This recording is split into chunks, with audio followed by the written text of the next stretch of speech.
Nikolaev Pandev ni moja kati ya walimu ambao wanaocheza mpira wa kisasa.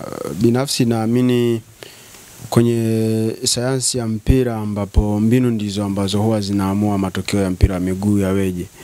Ingawa kuna siku ambapo mwalimu anaweza kafeli kulingana na aina ya mbinu alizoingia nazo na akakutana na timu ambayo ina ubora kuliko yeye, lakini haina maana mtu akiwa anajua kitu anajua tu. Mimi toka mchezo wa kwanza, the way ambavyo nilivyoona Gaborone United wanaposesi mpira, nilijiridhisha kwamba wana aina ya mwalimu ambaye anayefundisha soka la kisasa. Na nimejaribu kumfuatilia, nimebaini kwamba ni mwalimu ambaye anatumia 4-3-3 na mara nyingi huwa anapenda kutumia viungo wengi katikati. Aina ya uchezaji ya Simba ambayo wengi tunaifahamu. Timu ambayo inapenda sana kuposesi mpira, timu ambayo inapenda kushambulia kwa kutumia viungo wanyumbulifu kutoka pembeni au katikati mwa uwanja. So kwa aina ya wachezaji waliopo kwenye kikosi cha Simba, na Dimitar Pandev ni chaguo sahihi sana kwa sababu atakuja kucomplement zile technical abilities za wachezaji, kitu ambacho kitakuwa kina manufaa makubwa kwa Simba. Kwa hiyo Dimitar Pandev kwangu mimi ni chaguo sahihi kwa Simba Sports.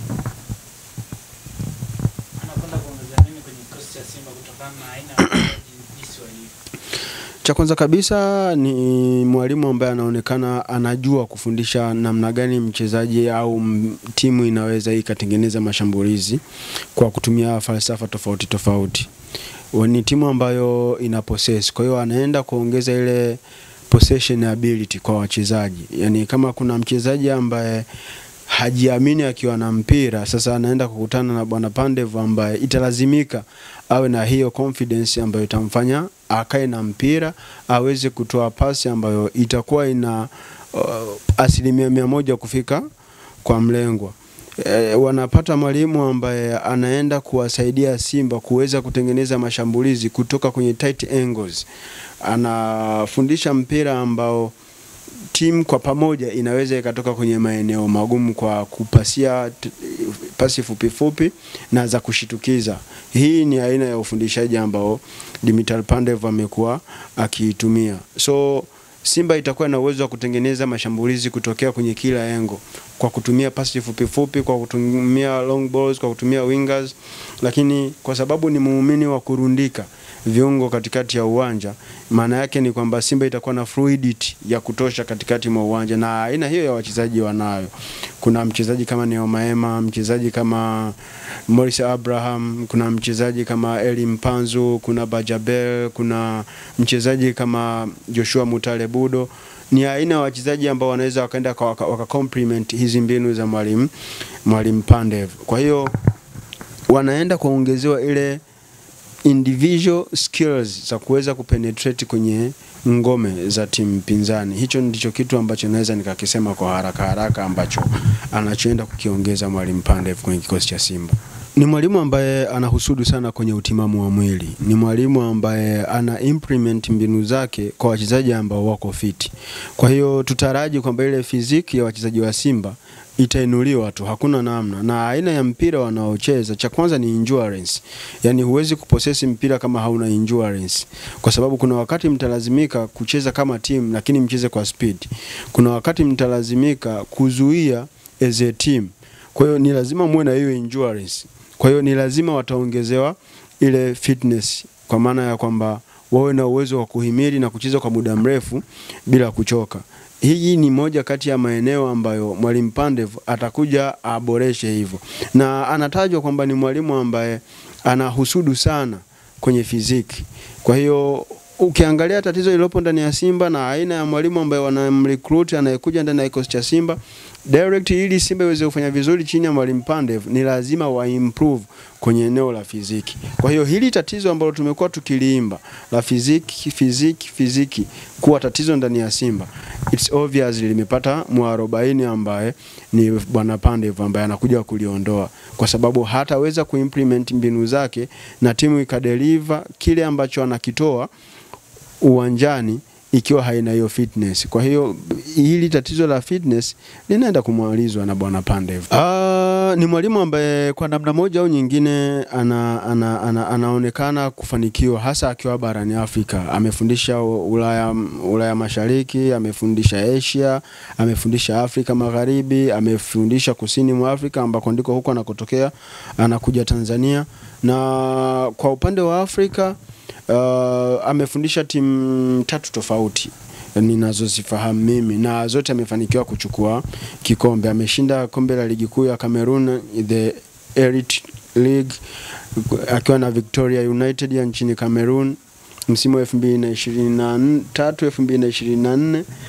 2024 2025 akaenda nchini Botswana akajiunga na klabu ya Orapa United ambao aliwasaidia kuchukua kombe la ligi, kwa Tanzania tunasema FA.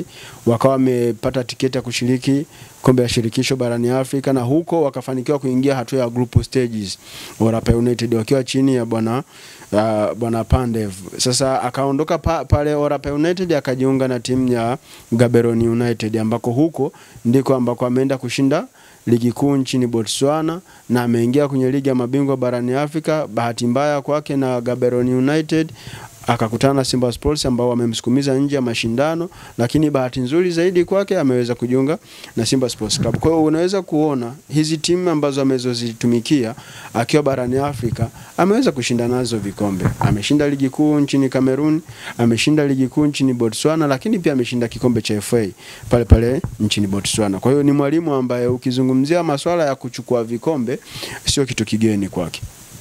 Tarajia kuiona Simba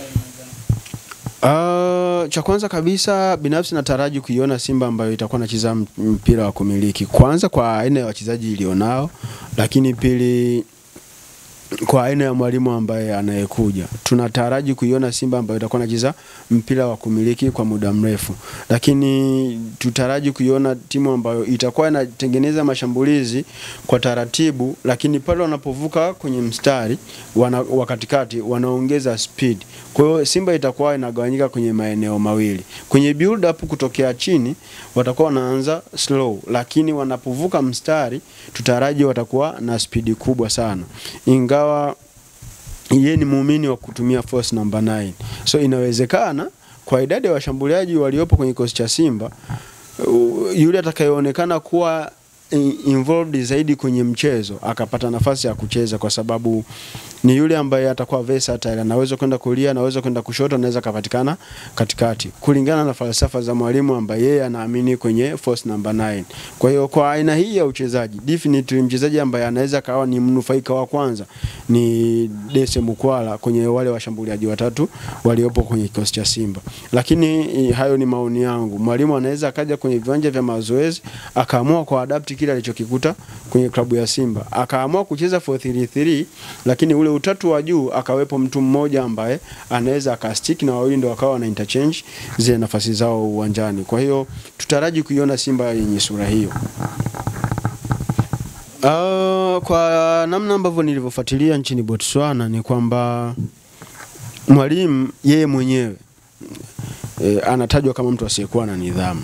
Yeye mwenyewe anatajwa hivyo kwamba ni mwalimu asiyekuwa na nidhamu, lakini ni mwalimu ambaye anawalinda sana wachezaji wake.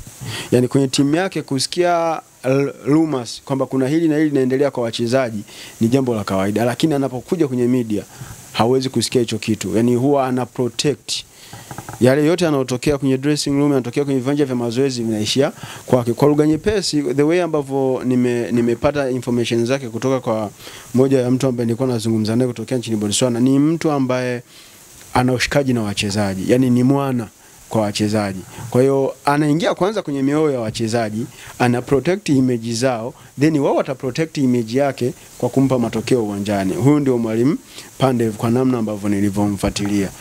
Hata ukimtazama muonekano wake ni muonekano fulani hivi wa mtu ambaye ni mtukutu, ni muonekano wa mtu fulani ambaye ni wa kisasa zaidi au ni wa kidunia zaidi. Yani ni mwalimu ambaye ana put on hereni kwenye masikio, ni mwalimu ambaye ana tattoo kwenye mikono, kwenye miguu, ni mwalimu ambaye ana cheni shingoni. Kwa hiyo ni mwalimu anayeishi kwenye ulimwengu wa kisasa wa kisanaa zaidi.